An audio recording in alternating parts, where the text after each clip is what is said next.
নমস্কার, সবাই কেমন আছেন? আশা করি সবাই খুব ভালো আছেন। আমিও খুব ভালো আছি। তো চলুন প্রতিদিনের মতো আজকের ব্লগটা এখন থেকে শুরু করি। সকাল সকাল আরবির বাবা ডাব কাটতে চলে এসেছে। আজকে ডিউটি যাবে, তার সত্ত্বেও কিন্তু বাবার মাথায় জল ঢেলে তারপর একটু বেলাতেই যাবে। আর পুজোর তিথিটাও তো পেয়েছে অনেকটা দেরিতে, প্রায় বেলা 9:48 ওই ধরুন 10টা। তো কী করবে, একটু দেরিতেই আছে, ডিউটি যাচ্ছে। তো চলুন উনি পুজো সেরে নিই। স্নান টান সেরে পুজো সেরে উনি বেরিয়ে যাচ্ছেন। তারপরে আমি এই সকালে খাবার দাবার বানিয়ে, যেহেতু উনি ডিউটি যাচ্ছে, তো সেই জন্য ওনার খাবার দাবার রেডি করে স্নান সেরে পুজোয় বসছি। তাই আমার একটু দেরি হয়েছে, এখন বাজে প্রায় 11টা। চলুন আগে আমি যেটা করব সেটা হচ্ছে ডাবের জলটা একসাথে মিশিয়ে নেব। এই গামলাটার মধ্যেই সব রকম মিশিয়ে নেব, ডাবের জল, গঙ্গা জল, তারপরে আছে ঘি, মধু, দুধ, সব কিছু। আর এটা শুধু আমার একার নয়, কিন্তু এটা অসীমা নেবে, পিকু নেবে, আমরা তিনজনেই এটাকে নেব।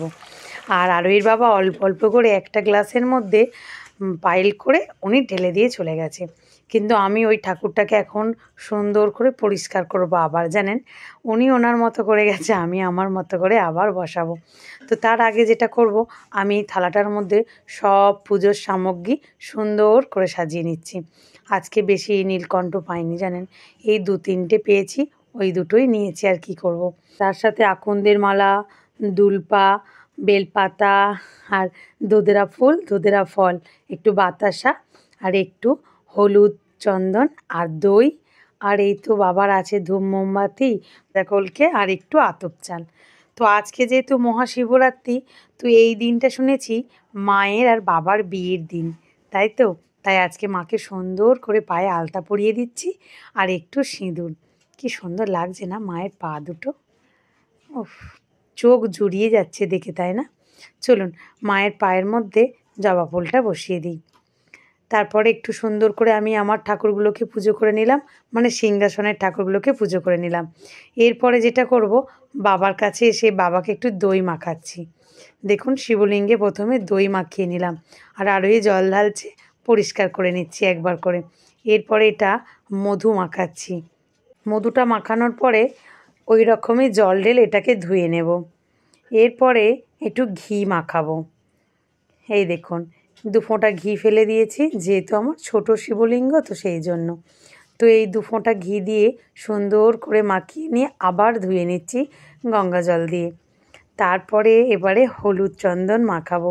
এটা অশ্বগন্ধা, খুব সুন্দর একটার গন্ধ, জানেন। তো এটা একটু মাখিয়ে বাবাকে পুরো পরিষ্কার করে দেবো।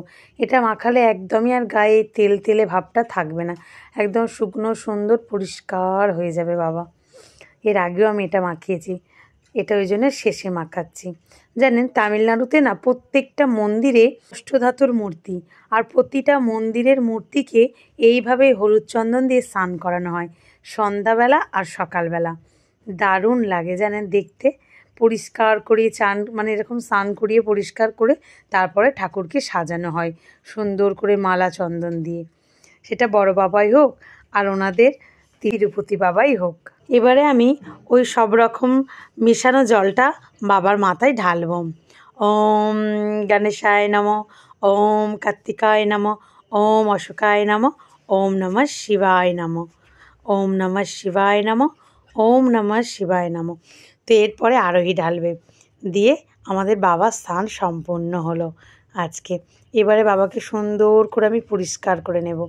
পরিষ্কার করে তারপরে আমি সাজাবো। এই দেখুন আরোহীও জল ঢালছে, আর ওর বাবাও তো সকালে দিয়ে গেছে।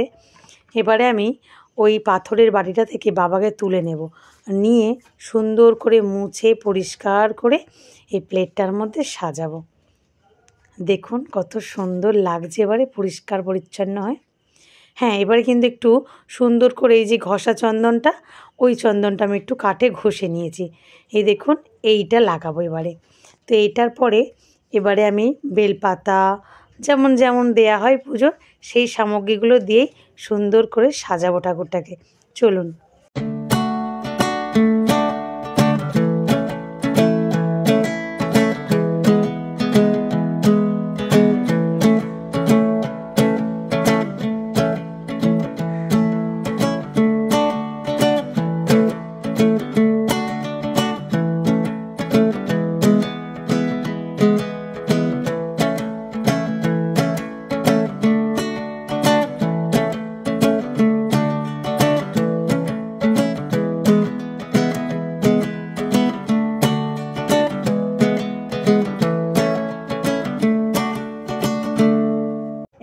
শিবলিঙ্গটাকে সাজানো কমপ্লিট।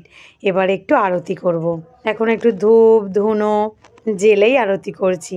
প্রতি বছর আমরা সামনে এই বড় মন্দির জয়রামপুর এখানে যাই জানেন, সারা রাত জাগি। তবে এবছরে অসীমারও খুব শরীর খারাপ, আর পিকুরও একটা আলাদা টেনশান আছে, তাই ও যাচ্ছে না। মানে ওরা দুজনেই কেউ যাচ্ছে না, তাই আমারও যাওয়া হলো না। একা একা কি আর ভালো লাগে বলুন? একটা সবাই মিলে গেলে সারা রাত কী সুন্দর গল্প করে করেই কাটিয়ে দেওয়া যায়। আমরা 4 প্রহরে 4 জায়গায় জল ঢালি। মানে রাস্তাতে যে বড় বড় মন্দির থাকে সেখানেও একটু ঢেলে যায়, বাড়িতে ঢালি, আর এই গ্রামের ভেতরে আমাদের বাড়ি যেহেতু, গ্রামের মধ্যেও যে মন্দিরগুলো থাকে সেখানেও ঢেলে যায়। তারপরে শেষ জল ঢালাটা আমরা গিয়ে ওই জয়রামপুরে ঢালি বাবার মাথায়। তো সেটা অনেকটা লাইন দিয়েই ঢালতে হয়, তাই অনেকটা প্রহর, মানে ধরুন প্রায় রাত 1টা-1:30টা বেজে যায় জল ঢেলেও তারপরে ফিরতে।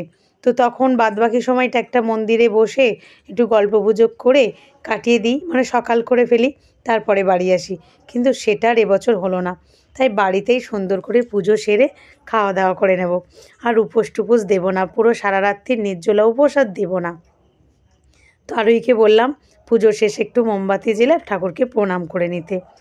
চলুন আমি এবার একটু প্রণাম সেরে পুজোটা সম্পন্ন করি। বাবাকে আজকে আলাদা করে 5টা ফল আমি গোটা দিয়েছি, বাতাসা তো দিয়েইছি, আর বাবার কাছেও একটা ফল দিয়েছি, যেমন দুধরা ফল। চলুন মোটামুটি এদিকে সম্পূর্ণ হয়ে গেছে। এবারে পাড়ার কয়েকটা মন্দিরে আমি যাব। আমি আর পিকু দুজনে মিলে, তার জন্য একটা ডালা সাজিয়ে রেখেছি। তো ফিরে এসে আরুইকে আমি খেতে দিচ্ছি। একটু সাবু করেছি, মানে ভিজিয়েছি আর কি, একটু মিজরি দিয়ে সাবু ভিজিয়েছি, পেট ঠান্ডা হবে, যেহেতু ও আমার সাথে এতটা বেলা অবধি উপোস ছিল। তারপরে একটু ঘুগনি করেছি সকালে, লুচি, দই তো ছিলই, আর তার সাথে ছোলা আলু ভাজা। তো ফ্রেন্ডস, আজকের ভিডিওটা এখানে শেষ করছি। আগামীকাল একটি নতুন ব্লগে আবার দেখা হবে। তো সবাই সুস্থ থাকবেন, ভালো থাকবেন, সবাইকে ভালো রাখবেন। ব্লগটা কেমন লাগলো অবশ্যই কমেন্টে জানাবেন। টাটা।